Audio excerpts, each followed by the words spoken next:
sustentabilidade da Previdência Complementar Fechada, ações integradas, é o tema da sessão plenária mediada pela Fabíola Cidral, que é jornalista da CBN.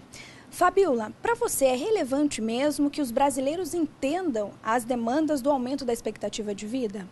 É importantíssimo, né? Porque a gente tem a ótima notícia de que o brasileiro está vivendo cada vez mais. Se for mulher, mais sorte ainda, porque a expectativa de vida sobe para 78 anos e meio.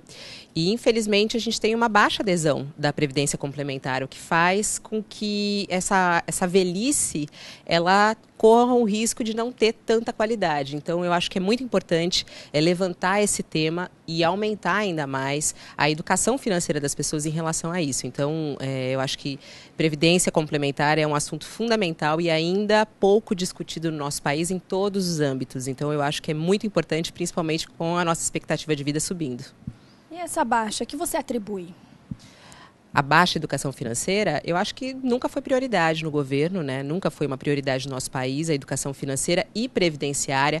Existem alguns países, como por exemplo a Suécia, que tem o Programa Nacional de Educação Financeira e Previdenciária, e isso abrange todos os setores da sociedade, do governo, desde a escola as pessoas começam a aprender sobre isso. E no Brasil a gente não tem isso na escola, a gente não tem isso na televisão, a imprensa também não faz esse papel corretamente. Então é muito difícil que as pessoas saibam do que a gente está falando, o que é previdência complementar. Você sai na rua para perguntar, ninguém sabe, né? É um assunto ainda discutido, na verdade pouco discutido, né? O que a gente poderia fazer, o que o setor poderia fazer para divulgar sobre a previdência complementar? Eu acho que o primeiro passo seria justamente pelo governo, né? Poderia ser uma política pública de educação financeira e previdenciária, acho que isso seria fundamental. E a imprensa, por outro lado, também, tentando traduzir esse termo, isso no dia a dia, tanto em rádio, televisão, quanto na mídia impressa. Então, acho que tem todos os setores aí. E na educação, na escola pública também, porque a gente também tem um alto endividamento do brasileiro e isso é uma preocupação muito gigante. A gente só tem um estímulo ao consumo. Compre isso, compre aquilo, até porque é importante o aumento do consumo para a manutenção da nossa economia e o crescimento da nossa economia. Só que, ao mesmo tempo, o brasileiro não é educado a poupar. E o que vai acontecer no futuro? Ele não vai ter dinheiro para a sua velhice, né? Então, a gente tem uma situação muito crítica na terceira idade, justamente pela falta de recurso e a não educação à poupança. A participação dos jovens é muito importante, né, nesse contexto da Previdência Complementar. Então, a educação financeira deve começar já nas escolas, quando criança. Eu acho que na infância, porque hoje a gente vê as crianças, elas querem consumir, consumir, consumir. E ninguém ensina a poupar, né? E eu acho que a educação financeira começa na infância, de criança pequena mesmo, né? Eu acho que deveria fazer parte do nosso currículo escolar, essa é a minha opinião. A gente tem que discutir isso na escola e na juventude ainda mais, porque na juventude é onde você começa a ganhar o seu dinheiro, claro que você quer gastar muito mais, mas a gente sabe que poupando desde o início da sua vida financeira, quando você começa a sua vida financeira, você começa a ganhar os seus salários, né? Você consegue ter muito mais lá na frente e uma qualidade de vida muito maior.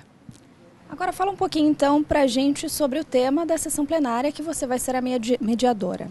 A gente vai falar um pouquinho sobre a sustentabilidade dos planos de previdência fechados. A gente tem um assunto muito complicado, inclusive, que é a estagnação desses planos, né, dessas empresas fechadas. Os fundos de pensão estão estagnados nos últimos anos e a grande preocupação do setor é como crescer e como manter o que já tem. Nesse primeiro semestre, nós tivemos um dado muito preocupante, que praticamente todos os fundos fecharam negativos ou até mesmo estáveis, e a grande questão é preciso ousar mais nos investimentos? Nós temos empresas que vão começar a investir lá fora, temos empresas investindo também em infraestrutura, e a grande questão é no que investir para a manutenção desses planos, né? Então esse vai ser um assunto muito importante. Nessa plenária a gente tem a participação do governo, então é muito importante saber o que o governo tem a dizer sobre isso, de que maneira que ele pode oferecer mecanismos de garantia para que essa população não sofra algum revés aí, para quem investe nisso, para quem está atrelado a um fundo de pensão. Temos também representantes do judiciário, há uma questão muito importante sobre como oferecer uma segurança jurídica aos fundos de pensão. Esse é um problema grave no nosso país, e fora isso também os integrantes da ABRAP e quem atua nesse setor. Então, o que eles estão pensando a respeito sobre isso?